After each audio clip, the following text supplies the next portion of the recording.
أغثيتم نفوسنا أغثى الله نفوسكم القليلة.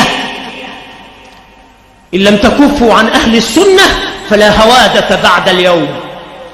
الصوت في اليد وجلودكم لهذا الصوت قد خلقت.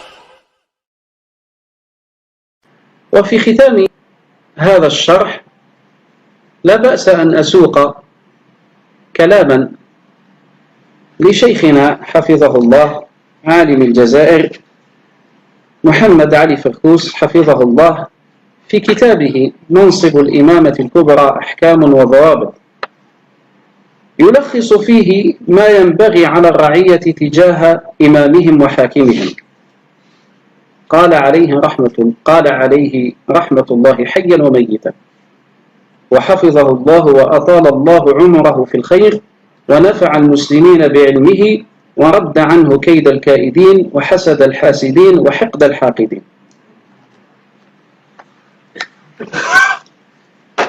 قال: صيانة اللسان عن ذمهم وتجريحهم وإهانتهم، والامتناع عن سبهم ولعنهم، والتشهير بعيوبهم ومساوئهم، لأن ذلك يوجب عداوتهم والحط من قدرهم والانتقاص من شأنهم، وفتح مجال الإغارة عليهم بالقدح والطعن يفقدهم الهيبة ويجعلهم محل التهمة، الأمر الذي يخشى من ورائه ضياع الأمة شريعة وأمنا، إذ في اتهام العلماء في أقوالهم ومعارفهم تضييع للشريعة لكونهم أهل الإرشاد والدلالة، وفي فقد الثقة في الأمراء والحكام تضييع للأمن والاستقرار.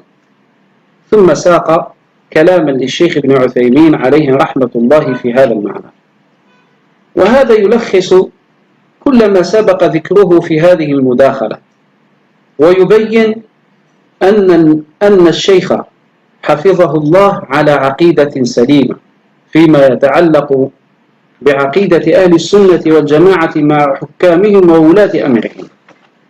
فما يروج له المفلسون الحاقدون من أنه حفظه الله على عقيدة السرورية إنما هو تهمة الجبناء وتدليس المدلسين، يراد منه الوشاية والتحريش للإطاحة بالشيخ وتغيير صدور الناس تجاهه وإثارة العلماء خارج هذا البلد ضده.